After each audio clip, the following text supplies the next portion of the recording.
আসসালামু আলাইকুম। আজকে আমরা সরল ও যৌগিক মুনাফার যে ম্যাথটি দেখব সেটি হচ্ছে বার্ষিক শতকরা 10% হারে 1000 টাকায় 2 বছর পর সরল ও চক্রবৃদ্ধি মুনাফার পার্থক্য কত। আমাদের এখানে সরল এবং চক্রবৃদ্ধি মুনাফার পার্থক্য বের করতে বলছে। প্রথমে আমরা সরল মুনাফা বের করব, তারপরে চক্রবৃদ্ধি মুনাফা, এরপর হচ্ছে পার্থক্যটা বিয়োগ করব, মানে বের করব।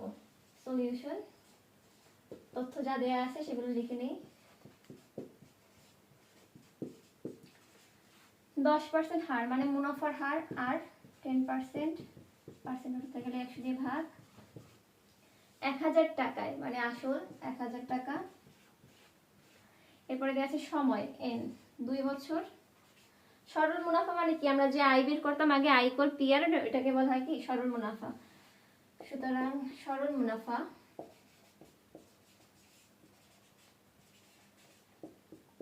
আই সমান পি আর এন। পি এর মান হচ্ছে 1000, আর এর মান হচ্ছে 10/100, এন এর মান 2। শূন্য দুটা শূন্য কাটতে পারি, গুণ করে দিই। এখন 2 10 20, 20 গুণ 10 200।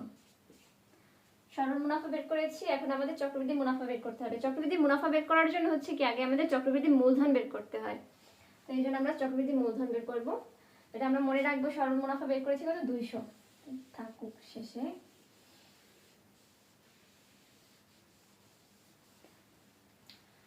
চক্রবৃদ্ধি মূলধন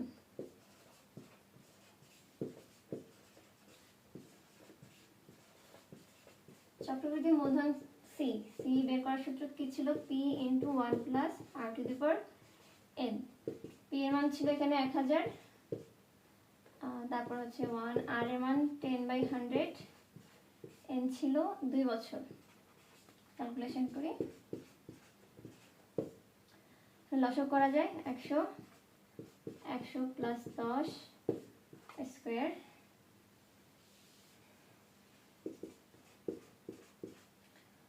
উপরে হচ্ছে 110, নিচে 100 তার স্কোয়ার। স্কোয়ার থাকার মানে কি এখানে যেটা আছে ওটা 2 বার লিখবো। 110 divided by 100, 110 divided by 100। এখানে কাটাকাটি করি, দেখি কি করা যায়। এই শূন্য এই শূন্য এই শূন্য এই শূন্য কাটতে পারি, আবার এই দুটো শূন্য এই দুটো শূন্য কাটতে পারি। তাহলে থাকি কত, 11 গুণ করলে 121, তারপর আবার এই শূন্য মানে 1210। এটা হচ্ছে আমাদের চক্রবৃদ্ধি মূলধন। আমাদের লাগবে কি চক্রবৃদ্ধি মুনাফা। চক্রবৃদ্ধি মুনাফা পাওয়া যায় কিভাবে, চক্রবৃদ্ধি মূলধন থেকে যদি আমরা আসল বিয়োগ করি তাহলে চক্রবৃদ্ধি মুনাফা পাই। তাহলে হচ্ছে আমরা চক্রবৃদ্ধি মুনাফা বের করি। এখন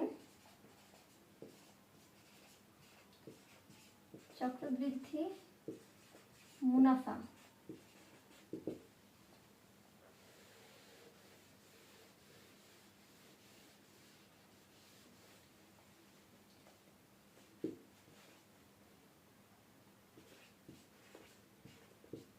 চক্রবৃদ্ধি মূলধন মাইনাস আসল। চক্রবৃদ্ধি মূলধন আমরা বের করেছি 1210, আসল হচ্ছে আমাদের এখানে দেওয়া ছিল কত 1000, বিয়োগ করলে থাকে কত 210।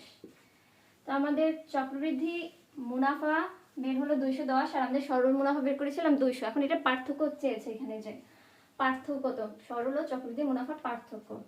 সুতরাং সরল ও চক্রবৃদ্ধি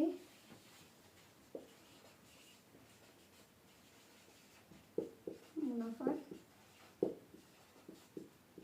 পার্থক্য 210, বড়টা আগে লিখতে হবে, বড়টা বিয়োগ ছোটটা। 210 আমাদের চক্রবৃদ্ধি মুনাফা ছিল, আর সরল মুনাফা 200, বিয়োগ করলে আসে 10। সরল ও চক্রবৃদ্ধি মুনাফার পার্থক্য আমরা বের করলাম 10। এটি হচ্ছে আমাদের অ্যান্সার।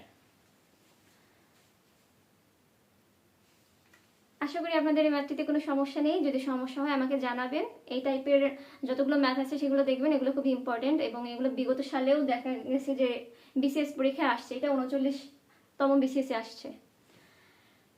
ধন্যবাদ।